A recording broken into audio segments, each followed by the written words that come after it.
Welcome to Revenge with Lyra. Dad, I took that idiot's bank card, and there's no money on it.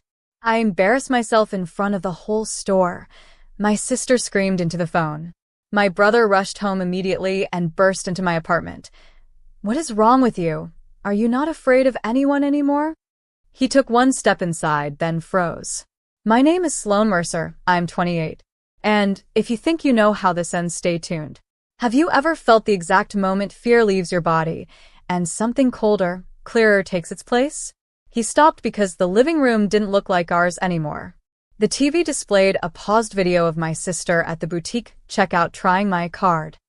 On the coffee table, printed bank statements, a notarized affidavit, and a bright yellow notice from the county court. Temporary protective order, hearing scheduled.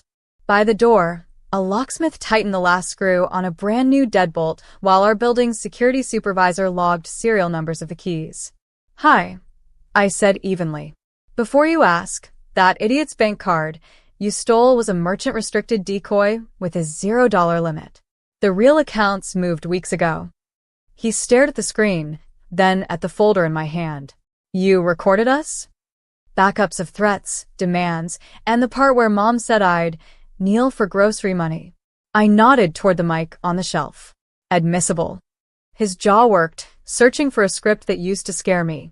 It didn't. My phone buzzed on speaker.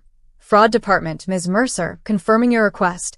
Attempted use of the decoy card triggered a security flag. Associated devices are locked out. We'll forward the incident packet to your attorney. Thank you, I said.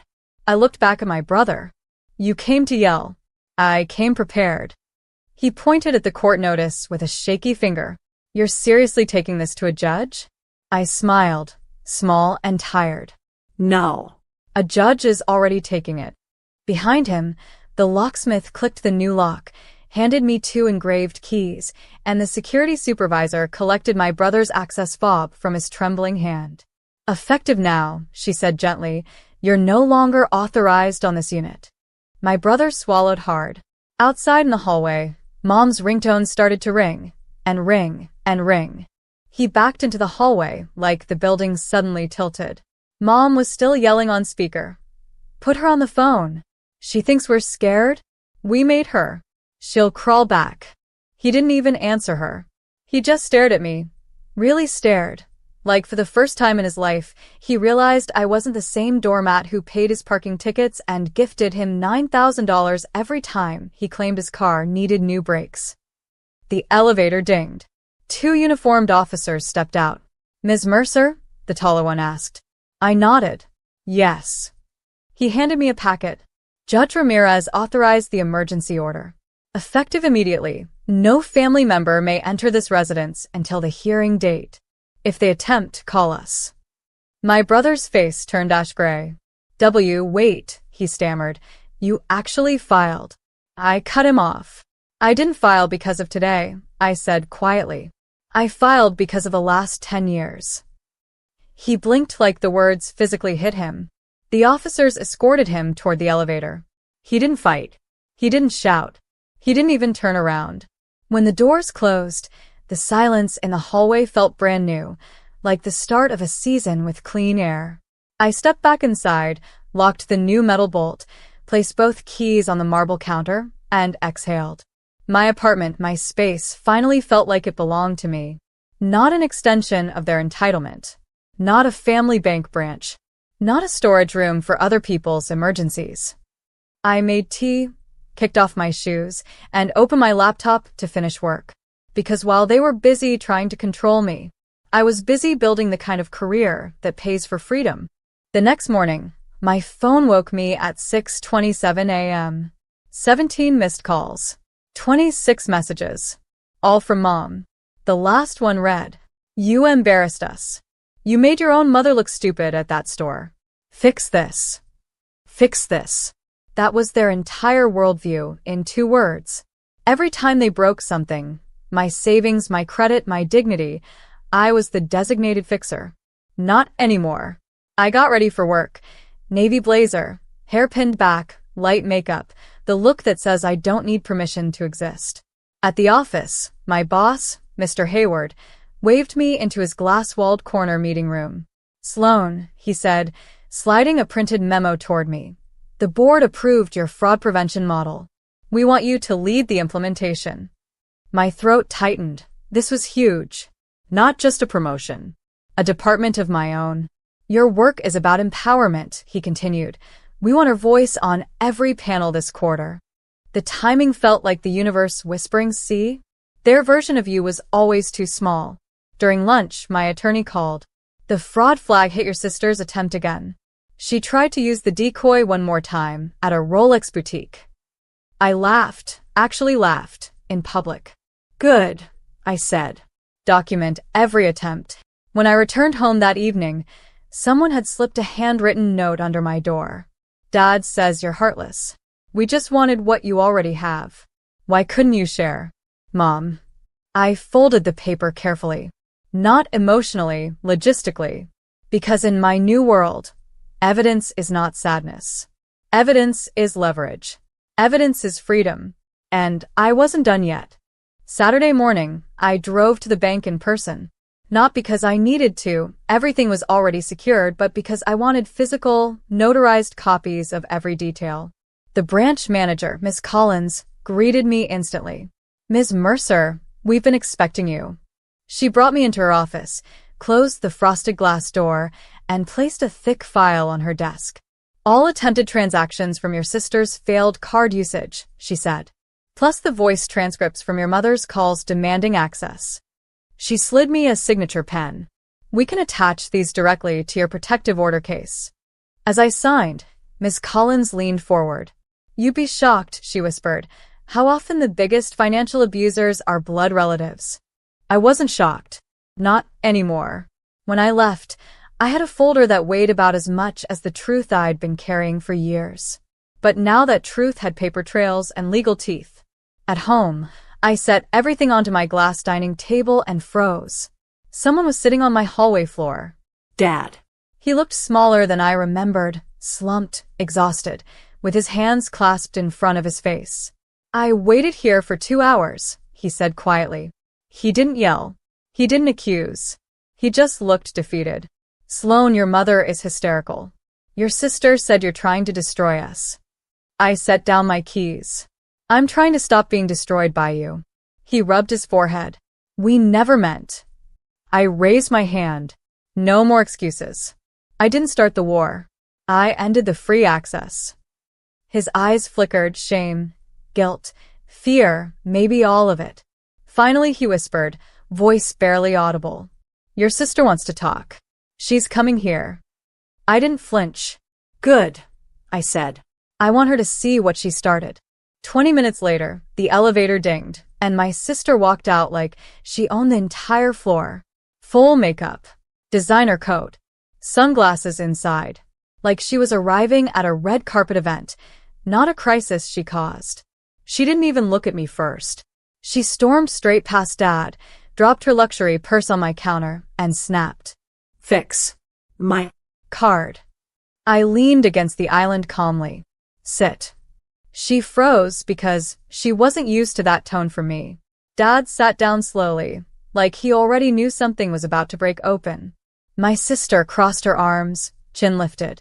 "You owe us that money. You wouldn't have anything if it wasn't for Mom and Dad raising you." I let her finish, every delusional syllable, then slid the entire folder from the bank across the counter. She barely touched the first page before her face changed. Screenshots of her attempts. Audio transcripts of her demands. Fraud flags. Her signature forging mine on a loan form from months ago. Her lips parted. "I never signed that." I turned my phone toward her, paused on her own voice print identification clip. "You did," I said quietly. Dad's face drained of color.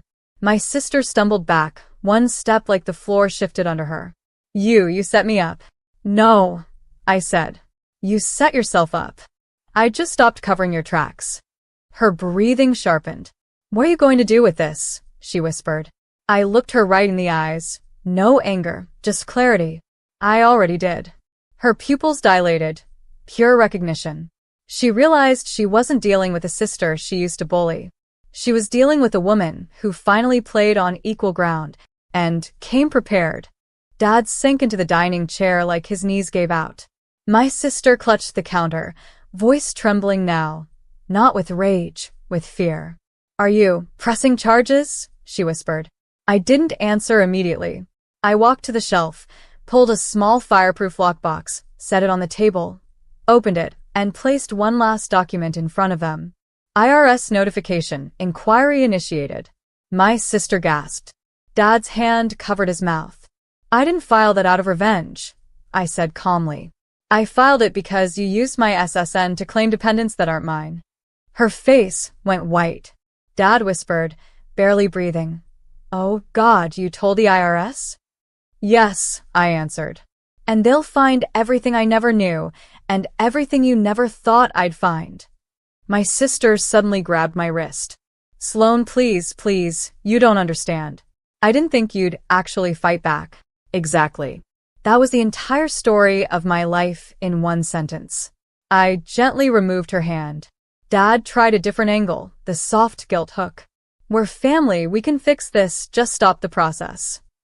I looked at him with a kind of peace that only comes when a lifelong illusion snaps. "Family is a verb," I said. "And you never did it." My phone buzzed on the counter. Email, protective order, confirmed. Enforcement active. I turned the screen toward them. "This isn't about punishment," I said. "This is about consequences." Dad stood slowly. My sister wiped mascara streaks from her cheeks. They walked to the door in silence. And for the first time in my life, they left without slamming it. The next 48 hours were a strange echo, quiet, heavy, unreal. No calls, no threats, no demands, just stillness. I watered my plants. I meal prepped. I went to work. Normal things, except they finally felt like they were actually mine. On Tuesday, HR called me upstairs. They wanted to inform me, formally, that our company selected me to represent our division at a cybersecurity summit in DC. A national panel. Me. A girl my family once said wasn't smart enough to manage a checking account.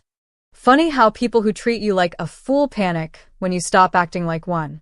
After work, I picked up a small apple tart from the bakery downstairs, a silly tradition of mine for small victories.